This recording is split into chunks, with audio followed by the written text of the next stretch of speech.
However, you need to understand that the technologies that we have, and we were discussing, are not theoretical. We have actionable intelligence that any committee in Congress or executive action can find regarding current operations. And I just want to go through a list of them very quickly, of these facilities and corporations for which we have witnesses who can be subpoenaed by the committees of the Congress. This was developed at the request of Congressman Christopher Cox of Orange County, with whom I met, and was later further developed for the briefing that we put together for President Obama. These facilities are the Edwards Air Force Base and subsections where at the dry lake bed where the Lockheed Skunk Works operations, Haystack Butte, China Lakes, George Air Force Base, and the closed Norton Air Force Base, where an anti-gravity device, so-called alien reproduction vehicle, for which we have the schematics, was seen by Frank Carlucci and others on our witness team. Tabletop Mountain and Blackjack Control. The aerospace facilities there are the Northrop Anthill Facility, Tejon Ranch, the McDonnell Douglas Llano Plant, Lockheed Martin Hellendale Plant, and the Phillips Lab. At the Nellis Air Force Facility, so-called Area 51, no one calls it that. There's S4 and S12, Pahut Mesa, Groom Lake, and a number of sub-facilities.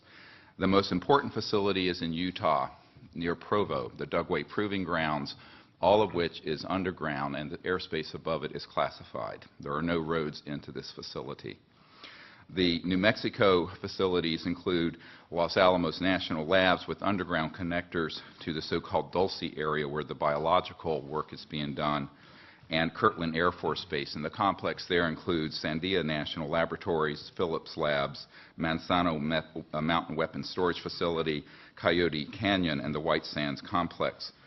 In Arizona, near Fort Huachuca, which is Army Intelligence Headquarters, there is a UGB underground base where one of our witnesses, who will testify, worked on 9 separate extraterrestrial vehicles that had been down through advanced electromagnetic pulse weapons, and there are several different species of extraterrestrial biologicals stored at that facility.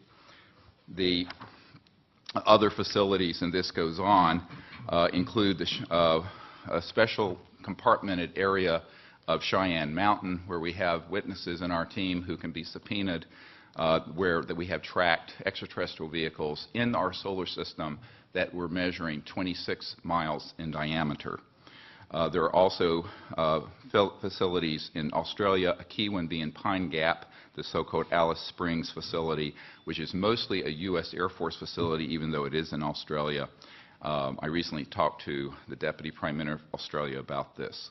Also, the Redstone Arsenal and the Marshall Space Flight Center.